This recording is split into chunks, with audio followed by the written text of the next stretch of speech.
மத்திய உள்துறை அமைச்சர் அமித் ஷா மத்திய தொழில் பாதுகாப்பு படையின் 56வது நிறுவன தின நிகழ்ச்சியில் கலந்து கொண்டார்.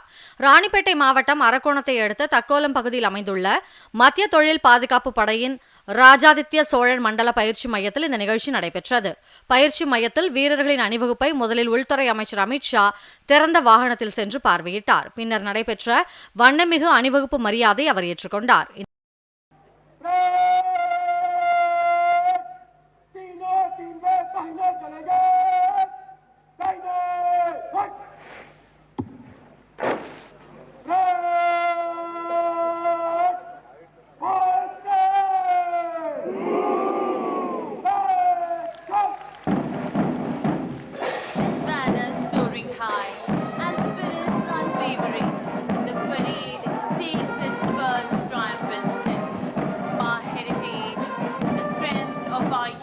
இந்த நிகழ்ச்சியில் மத்திய தகவல் ஒலிபரப்புத்துறை இணையமைச்சர் எல் முருகன், பாஜக மாநில தலைவர் அண்ணாமலை உள்ளிட்டோர் கலந்து கொண்டனர்.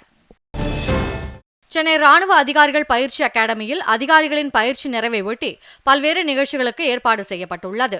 அகாடமியின் commandant lieutenant general Michael Fernandes தலைமை விருந்தினராக கலந்து கொண்டார். இந்த நிகழ்ச்சியில் குதிரை ஏற்றம், உடற்பயிற்சி திறன்கள், ராணுவ பேண்ட் இசை நிகழ்ச்சி, களரி பயட்டு, கட்கா ஆகிய தற்காப்பு கலை பயிற்சி உள்ளிட்டவை நடைபெற்றன.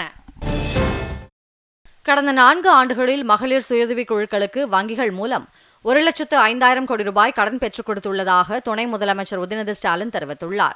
திருவாரூரில் செய்தியாளர்களிடம் பேசிய அவர், கிராமப்புறங்களில் 3,30,000 குழுக்களும், நகர்ப்புறங்களில் 1,50,000 குழுக்களும் செயல்பட்டு வருவதாகவும், சுமார் 54 லட்சம் பெண்கள் இதில் உறுப்பினர்களாக உள்ளனர் என்றும் குறிப்பிட்டார். பின்னர் திருவாரூர் மாவட்டத்தில் பல்வேறு நிகழ்ச்சிகளில் கலந்து கொண்ட உதயநிதி ஸ்டாலின் பழவனக்குடி கிராமத்தில் மகளிர் சுயஉதவி குழுக்களுடன் கலந்துரையாடினார்.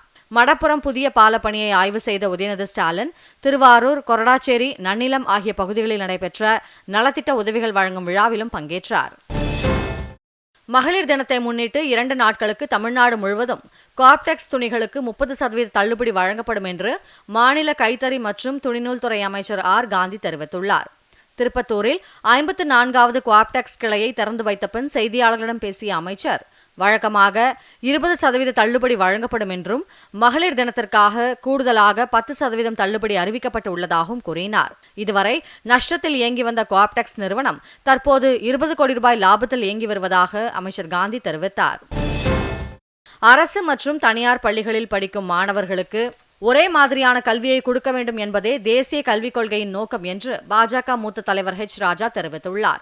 திருச்சியில் செய்தியாளர்களிடம் பேசிய அவர், தேசிய கல்விக் கொள்கையில் ஹிந்தி திணிப்பு இல்லை என்றார். பாஜக நிர்வாகிகள் தமிழ்நாடு முழுவதும் வீடு வீடாக சென்று மும்மொழி கொள்கையின் அவசியம் குறித்து மக்களிடம் எடுத்துரைப்பார்கள் என்றும் ஹெச். ராஜா தெரிவித்தார்.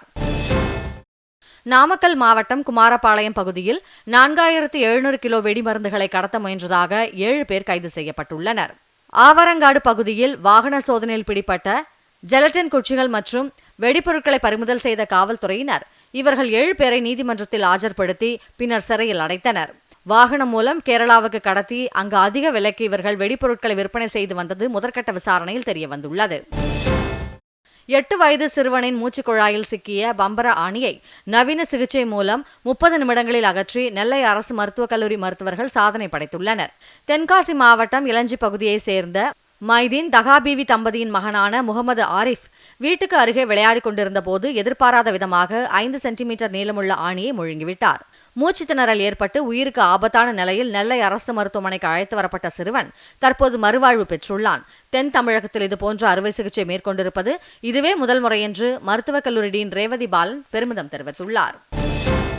கோபிச்செட்டிப்பாளையம் அருகே கே. மேட்டுப்பாளையம் கோவில் திருவிழாவை ஒட்டி வள்ளி கும்மி அரங்கேற்ற விழாவில் 300க்கும் மேற்பட்ட பெண்கள் கலந்து கொண்டு ஒரே சீருடையில் நடனமாடி அசத்தினர். கும்மியாட்ட ஆசிரியர்கள் வள்ளி கதையுடன் இடையிடையில் நாட்டுப்புற பாடல்களை பாடியும் பெண்கள் அதற்கு ஏற்றாற்போல் நடனமாடியும் பார்வையாளர்களை உற்சாகப்படுத்தினர்.